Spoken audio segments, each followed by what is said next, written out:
I take care of my business, darling, but my mind ain't on the track. Boy, Bonnie Raitt, is that cool? And does that go along with what we're talking about? You know, you can't have a life if your mind's not, attending to it. I mean, it's really amazing. Now, we've got a couple of callers on the line, and I'm going to do something I haven't ever done before. I'm going to bring on both callers at the same time, and hopefully they'll get along, okay? So, here we go. Let's see how we can dance. Hi, this is Clay. Who we got? Well, this is Susan, your wife. Oh, hello, Susan. Hi. Okay, and who's the other caller? Well, you have Beth, your executive assistant. Oh, man, this is a setup. Do you think we can get along, Beth? Oh, my I don't God. know, Susan. Did you guys plan this off the air and just No. decide to call in or what? No, not at all. Okay, well, go ahead. Give me your best shot. I can handle you. Well, Come I on. just, I just wanted to give you a little heads up on the Homer quote. Thank you. I figured that was you who did that. well, What? is it light is the task when others share the toil? Yeah. I mean, when the task becomes lighter when others share the workload. Oh, duh. Thanks, Susan. Yeah. What a gal. You know, you've always been there for me. You're the intellect of my life. Yeah. Yes. Well, and I'm not sure what Beth is calling about, but I just wanted to. Yeah, right. I didn't. I know I don't. Yeah, right. Just a word of wisdom, I guess, is not really a question about Sure. being the Lone Ranger or doing it all yourself. Mhm. Is that even though I'm the type that likes to do everything myself, Yes, you have helped in, and the kids have helped a lot around the house and in the business and getting things done, and so that I don't have to do it all myself and Yeah. make everybody wrong Yeah, for and me doing it no, myself. and I understand that.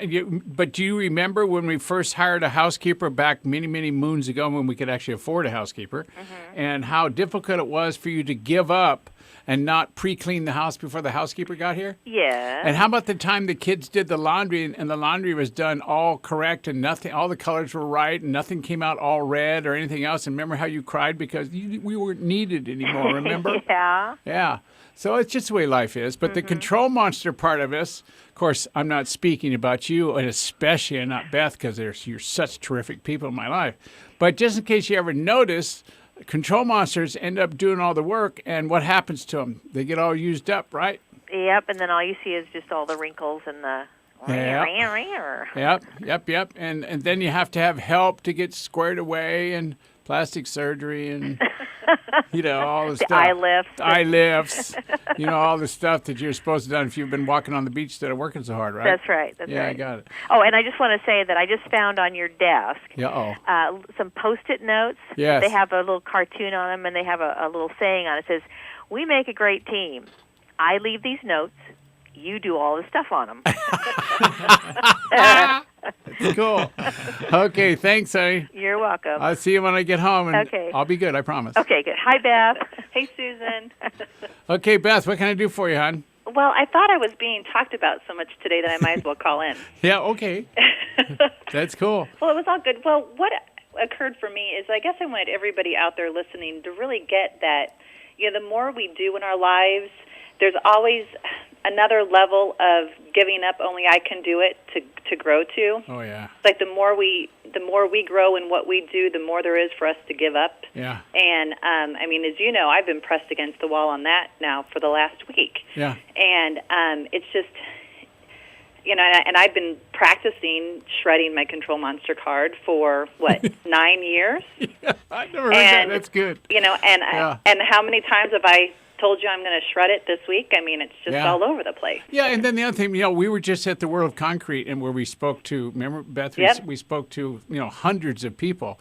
And we're saying the same things, all about giving up control and teaching and replacing yourself the same way for the last 8 or 9 years to thousands of people.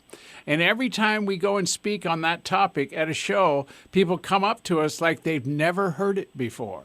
Yeah, and it is amazing because it isn't new, but it is, I think, depending on what you have going on in your life at the time that you hear it again, it does occur as new because you realize that you've got to grow again. Yeah. And and you talked earlier about moms and when especially moms that are working, managing a home and working, and you've got this system and you think you got everything handled and everything gets blown up. Yeah. just with one, person going down sick or whatever it is. Yeah. And it's just this constant evolution. And I guess I want people to realize that there isn't just a magic pill, that it's a constant thing you have to be constantly and perpetually aware of and present to. Yeah, life is about dancing with it, not about controlling it, right? Yes, exactly. Yeah, and it's like, you can have this is really a great conversation, so thanks for calling in. You're welcome. It's all about really getting straight about life is how you play with it, not how you control it. A lot of control monsters want to put everything in a box where they're familiar with it, they know what to do with it, they absolutely control it, they tell it what to do, when to turn left, when to turn right, and so on and so forth.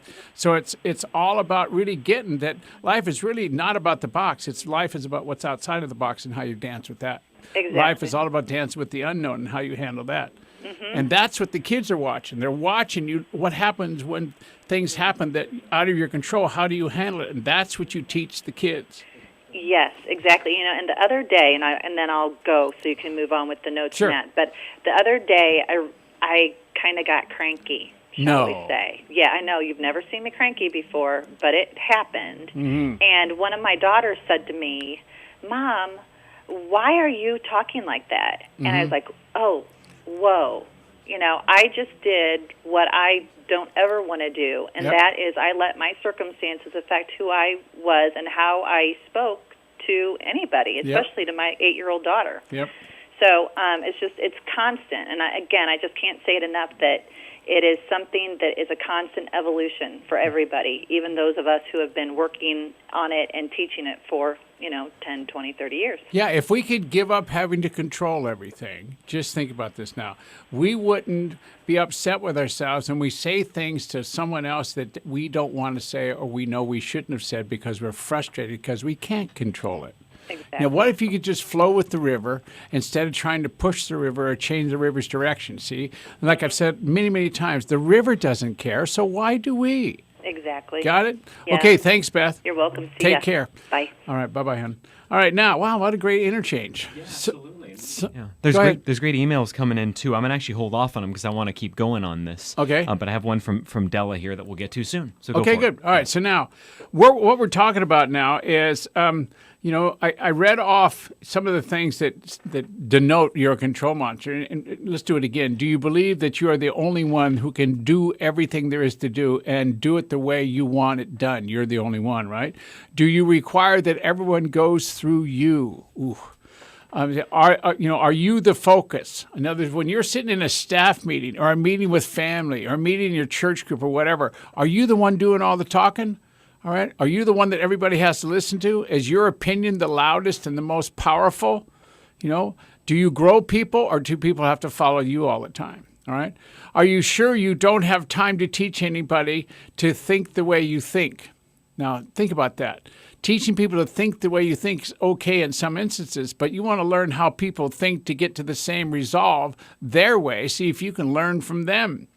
All right. And then on top of it, if you're living in, I don't have time to teach, guess who's a control monster? All right. Now, then we got to another place before the phone calls from my family. Whoa. There is no pill to cure. All right. There's no pill to take. There's nothing you can do. You just have to get present to the fact that being a control monster costs you relationship. It costs you being with the people you love. It costs you being with yourself. It puts business or work in front of family. I mean, come on. It's like one time I was being the control monster and I go to CJ. And I said, CJ, hello, CJ, where are you? And Susan goes, CJ's outside somewhere. And I said, well, what's he doing? He said, well, I don't know. And I looked outside and it's raining like heck. And so I get an umbrella and I walk out the end of the driveway and I walk down the street and he's outside with all the kids on the block playing basketball. I go, CJ, what are you doing? Don't you know it's raining? He goes, yeah, I'm playing basketball in the rain. And I went, oh, duh, what a hot idea. So can you get that? All right, now, I got to take another break. Please, breaks are coming up everywhere. And, this radio station is controlling me. This is Clay Nelson Life Balance Hour. Get on back here. I got some more for you.